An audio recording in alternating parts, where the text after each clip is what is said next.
Экзистенциализмын нөлөө бүхий төлөөлөгч Германы алдарт философч Карл Ясперс.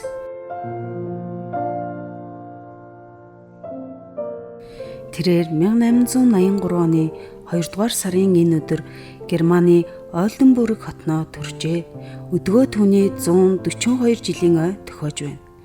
Тэрээр хуулийн мэргэжилтний гэр бүлд өссөн төдийгүй бага залуу наснаасаа философод ихэд татагдж байсан ч өөрийн мэргэжил болохыг нэг их яардаггүй байж. Ясперс нь 1902 оноос амгаахын чиглэлээр суралцж, тус хотынхоо сэтгцийн өвчнийг эмчлэх эмч, эмнэлгийн хандлага, эмчилгээний арга барилд сэтгэл дундуур байсан учраас сэтгцийн эмнэлэгт ажиллаж эхэлжээ.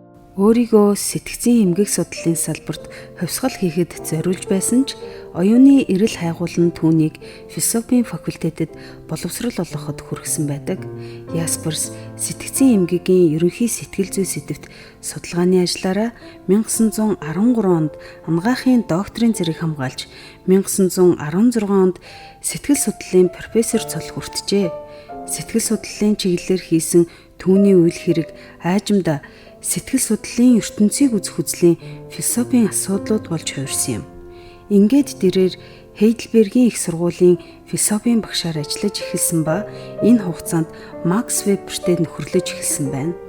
Тэрээр 1921 онд Heidelberg-ийн их сургуулийн философийн тэнхимийг удирдах байсан ч түүний эхнэр еврей хүн байсан учраас 1937 онд Ясперсийг багшийн ажлаас нь чөлөөлж 1948 оноос тэдний гэр бүл Швейцарт орогнох болжээ. Түүний бичсэн Германы буруу зэрэг бүтээлүүд нь нацизмын он жилүүдэд аль хэдийн өгүүлэгдээд байсан хүмүүнлэг үнэлэмжүүдийг сануулдаг байж. Веберт татагдж Кантаар хүмүүцсэн зэрэг нь Ясперсийн философийн замд анхдагч чухал нөхцөл болсон төдийгүй түүний өвөрмөц мэдрэмж нь утга зохиолын бүтээлүүдээс нь ч харагддаг. Тухайлбал жигэд зарим талаараа даруухан, ид шидийн, бүдэг бадаг аялга бүхий тогтмол байдал, гол утга санааг шийдэмгий байдлаар үгүйсгдэг зэрэг нь Карл Ясперсийн өвөрмөц хэм маяг бүхий бичгэлэл юм.